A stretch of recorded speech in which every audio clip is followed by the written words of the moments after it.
ఈ నెల 22, 23 తేదీల్లో ఎమ్మెల్యేలకు ప్రత్యేక అవగాహన సదస్సు ఏర్పాటు చేస్తున్నట్టు ప్రభుత్వ చీఫ్ విప్ జీవి ఆంజనేయులు తెలిపారు. 22న జరిగే కార్యక్రమానికి లోక్సభ స్పీకర్ ఓం బిర్లా, 23న జరిగే కార్యక్రమానికి మాజీ ఉపరాష్ట్రపతి వెంకయ్య నాయుడు హాజరవుతారన్నారు. అసెంబ్లీ సమావేశాలు హుందాగా నడిచేలా అందరూ సహకరించాలని ఈ అవగాహన సదస్సు నిర్వహిస్తున్నామని, కొత్త శాసనసభ్యులు అందరూ దీనిని వినియోగించుకోవాలని సూచించారు. అసెంబ్లీ జరిగే అన్ని రోజులు విప్లు అందరూ సమన్వయంతో పనిచేసి సభ్యులకు ప్రభుత్వానికి మధ్య వారధిగా నిలవాలని ఆయన ఆకాంక్షించారు. ప్రతిపక్ష ఎమ్మెల్యేగా ఉన్న జగన్ అసెంబ్లీకి రాకపోవడం బాధాకరమని, వైసీపీకి చెందిన 11 మంది ఎమ్మెల్యేలు అసెంబ్లీకి రాకపోవడంతో ప్రతిపక్ష పాత్ర కూడా తామే పోషించవలసి వస్తుందన్నారు.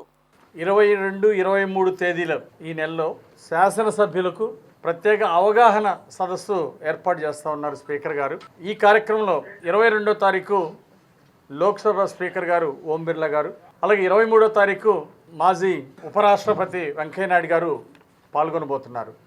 అసెంబ్లీ మరింత హుందాతనంగా నడపడం కోసం ప్రజా సమస్యల మీద అర్థవంతమైనటువంటి చర్చలు, మంచి మంచి ప్రజా సమస్యల పరిష్కారమే వేదికగా అసెంబ్లీని ముందుకు తీసుకెళ్లాలనే లక్ష్యంతో కొత్తగా గెలిచినటువంటి శాసనసభ్యులు, మొట్టమొదటిసారి అసెంబ్లీకి వచ్చినటువంటి సభ్యులకు కూడా సభ పట్ల, సభా నియమావళి పట్ల, క్రమశిక్షణ విషయాల మీద అన్నిటి మీద అవగాహన వచ్చే విధంగా, అలాగే ప్రజా సమస్యల్ని వివిధ రకాల ప్రశ్నల రూపంలో ఏ విధంగా తీసుకెళ్లొచ్చు సభ్యులు, ఇలాంటి వాటి అన్నిటి మీద అవగాహన కోసం, నియమావళి తెలియజెప్పడం కోసం, నియమ నిబంధనలు తెలియజెప్పడం కోసం ఈరోజు ఈ ఎమ్మెల్యేలకి ఓరియంటేషన్ ప్రోగ్రాం ఏర్పాటు చేసినందుకు స్పీకర్ గారికి, ముఖ్యమంత్రి చంద్రబాబు నాయుడు గారికి ప్రత్యేక ధన్యవాదాలు తెలియజేస్తున్నాం. ఈరోజు సభానాయకుడు ముఖ్యమంత్రి చంద్రబాబు నాయుడు గారు అసెంబ్లీకి ప్రతి సభ్యుడు రావాలి, బాధ్యతగా ఉండాలని అనేక సార్లు చెప్పడం జరిగింది. అందుకే అటెండెన్స్ విషయంలో కూడా విప్పులందరూ కూడా సమన్వయంతో పనిచేసి ప్రతి సభ్యులు టైమ్లీ ఎక్కువ టైం అంతా కూడా పూర్తి సమయం అసెంబ్లీలో కేటాయించే విధంగా నిర్ణయం తీసుకోవడం జరిగింది.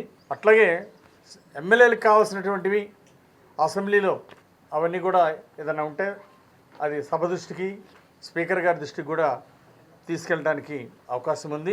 ప్రతిపక్ష నాయకుడు కాలేకపోయాడు. ప్రతిపక్ష ఎమ్మెల్యేగా ఉన్నటువంటి జగన్మోహన్ రెడ్డి అసెంబ్లీకి రాకపోవడం, ప్రతిపక్షంలో గెలిచినటువంటి 11 మంది వైసీపీ ఎమ్మెల్యేలు మొన్న ఈ మధ్య సెషన్కి కూడా రాకపోవడం చాలా బాధాకరం. సో అందుకే ప్రతిపక్ష బాధ్యత కూడా మేమే పోషిస్తున్నాం. ప్రజా సమస్యల్ని అసెంబ్లీలో మా ఎమ్మెల్యేలే మాట్లాడటానికి సిద్ధంగా ఉన్నారు. దానికి మంత్రులు కూడా వాటికి సరైనటువంటి సమాధానాలు చెప్పడం, సమస్యల పరిష్కారాన్ని మార్గాలు కూడా ఖచ్చితంగా సూచించడం జరుగుతుంది. ఈరోజు అధికార పార్టీ బాధ్యత, ప్రతిపక్ష పార్టీ బాధ్యత రెండు కూడా ఈరోజు మా మీద పడ్డది. ఖచ్చితంగా రెండు బాధ్యతలు విజయవంతంగా చేస్తాం.